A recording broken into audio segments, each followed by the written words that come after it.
Well, hey! How are we doing? Say hello, give us a shout, all of that sort of caper. How old are you? You don't have to tell me. I'm 40. Do I look 40? I've got wrinkles in my forehead, look. All of that caper. I've probably got bags under me. Yeah, I've got bags under my eyes. That doesn't usually happen, but there you go. Anyway, not to worry. If you're on, give us a shout, say hello, because I can't see who's on unless you do. So, you're too old to start something new. Is that true? I always thought I was too old to start doing stuff when I was about 35, which is bloody ridiculous. However, there was something on the radio a couple of minutes ago actually which reminded me of something that I was going to talk about ages ago. And it's David Attenborough. It's his 91st birthday today, I do believe. Was it today? No.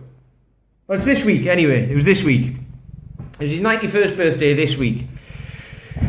And, you know, everybody knows who he is. He's a national treasure. He knows his stuff. He's been around forever.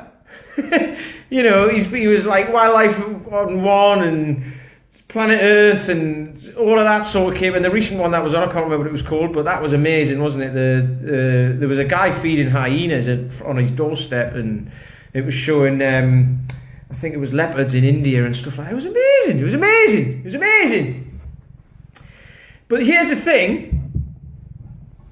I was watching somebody who was talking. I think it was on his. There was a program on about his 90th birthday last year, and he was talking. Morning, Tom. How are you doing? He was talking about, you know, he was the director or controller or whatever of BBC Two before his time. He did zoology at university. He did a couple of bits and pieces before all of that, but then he became controller of BBC Two or director or whatever you call it. In charge of everything, and then he decided he didn't like that, so he gave it up in the 70s and started to focus on doing the programs he's been known for the last 40 odd years. Okay, I had a quick look. I think it was roughly it was like the beginning of the 70s, like 72, 73 or something like that. He started. I don't know this for a fact, but I had a quick look and it looks like this is when it all started for him doing these programs, okay? And this is what he's now world renowned for. Everybody knows who he is, and people are already saying, who's going to replace him? Who's going to replace him? Who's going to be the next David Attenborough? Because, like, you know, he's one of those one-off guys. He's just there, and nobody's ever going to be like him again. And he's still, you know, he's still going. He'd probably be going for the next 25 years by the look of him. He's all there. But in the 70s, so he was born in 1926. He's 91 this year. He was born in 1926.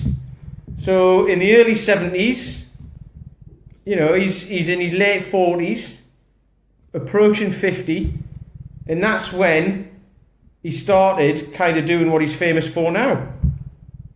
He'd been doing it, dabbling in it before that. Before he became the controller of BBC Two, he was presenting like programmes and stuff like that before that, but on a very small scale. And then from his mid to late 40s, when he decided he didn't want to be the controller of BBC Two anymore, so he stopped and then started doing what he's famous for now. It just went stratospheric for him, and he's now, like I say, he's irreplaceable. He's pretty much irreplaceable.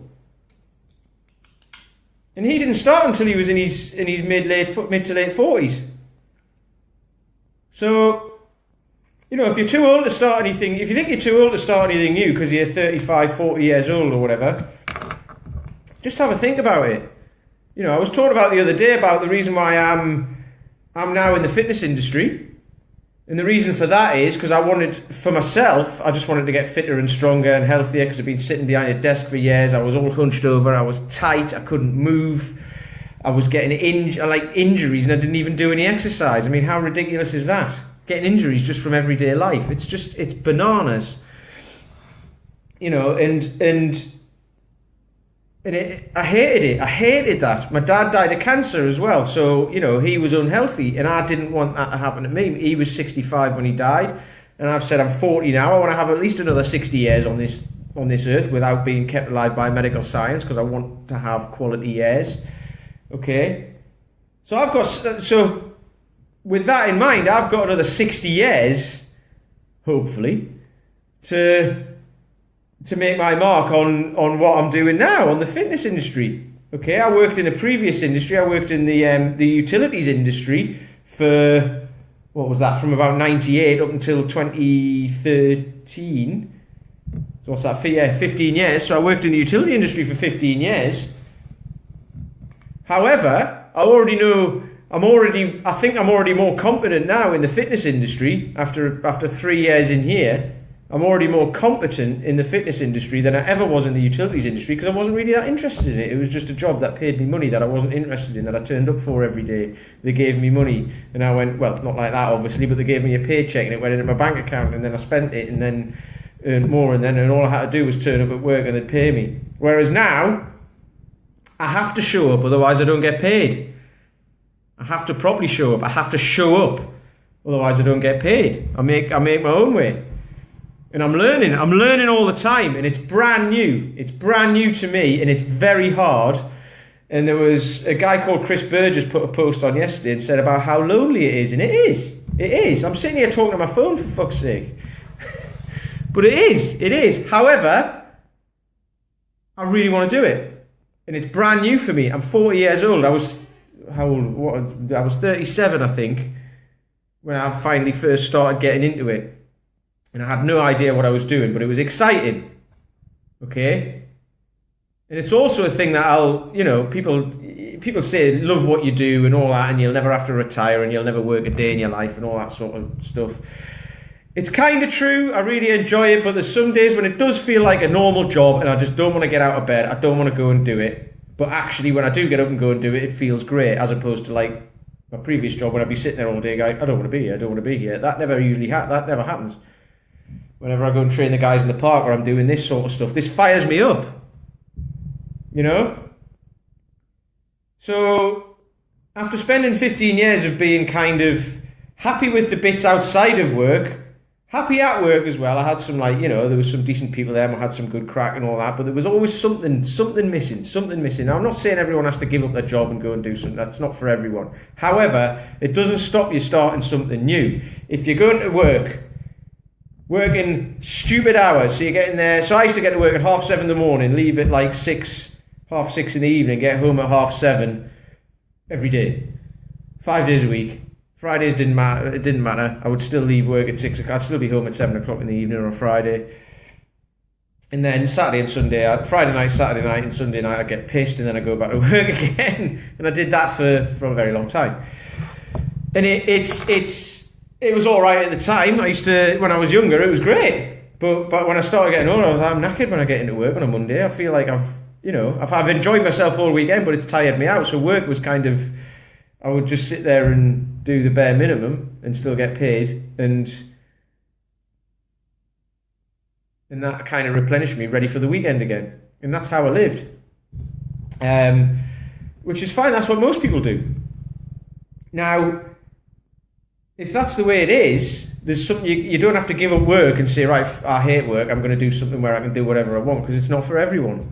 I'm beginning to find out it is for me, but I wake up most days, or most weeks definitely, and sometimes every other day, thinking, this isn't for me. I can't do this. But I know I can. That's just like when you wake up and you start the day, and then if you go through the whole day like that, you're like, well, I can't do it. You're going to think that the whole time. However, if you're working long hours during the week and not giving yourself any time during the week, like, right, week time is job time, I'm going to do that all week, and then I'll enjoy myself at the weekend. And then you try and cram everything into the weekend because you can't start something new because you're too old, because you've been working all these years and you need to keep going because that's how you pay your bills and all that sort of stuff. You can't rearrange it. There's a couple of guys who come to the sessions in the park who who finish work bang on time, when everyone else stays at work for an extra hour or two. I always used to think this as well. There used to be people who'd stay at work long after me, long after I left, and I left quite late, for me, long after I left, and I'd be like, what are you doing? What are you doing? If you have to work that many hours, are you actually being productive? Are they productive hours, or are you just sitting there staring at a screen? It used to happen all the time. You know, you just burn out, and then you're sitting there like just staring at a blank screen. And some of the guys were, I think, they just didn't want to go home because, you know, because they were tired, so their kids would get on their nerves, their wife would get on their nerves, or their husband would get on their nerves, so they just didn't want to. They just stayed at work, like, it's easier to just stay here and fart around than I can go home and go to bed, because otherwise I'm just going to be grouchy and tired and I'm going to take it out on someone. You know, so do something new. You're not too old. It's as simple as that. David Attenborough, 91, started doing what he's famous for now in his mid to late 40s. So I've even got another 8 years on that. I've got another 8 years to decide I might not even want to do this anymore, which I doubt. I really enjoy it. But, you know, I might get to a point and say, actually, it isn't for me. But it doesn't matter. It doesn't matter. Because I've got another 60 years to work that out anyway. So there you go. Hello, Mark. David's on as well. How's it going? Mill's Mess, Mark. Bit of this caper. I might have to get some juggling balls now. Anyway, I'm done. So just think about it. Something new. You're not too old to do something new. Never too old to do something new. Mark will know about this. Tom will know about this as well. You know, they're, you know, similar kind of ages. And you're doing something brand new. You started last year doing something brand new, and it's been really good for you. And that's all we need. Just keep doing new things. Keep adding things. You don't have to add things that take over your life. Just add something in, and it becomes part of your lifestyle. Brilliant. And then when you're 91, you'll thank me for it. Right. All done. Early one today because I'm off to my level 2 Strong First this weekend. So I'll be posting some more of these. Yeah, 54. There you go. Mark started this at 54 and he's absolutely loving it. Thank you for that, Mark. I love that. I love it. Good man. Right. I'm done. I'll talk to you tomorrow. Keep it up, Mark.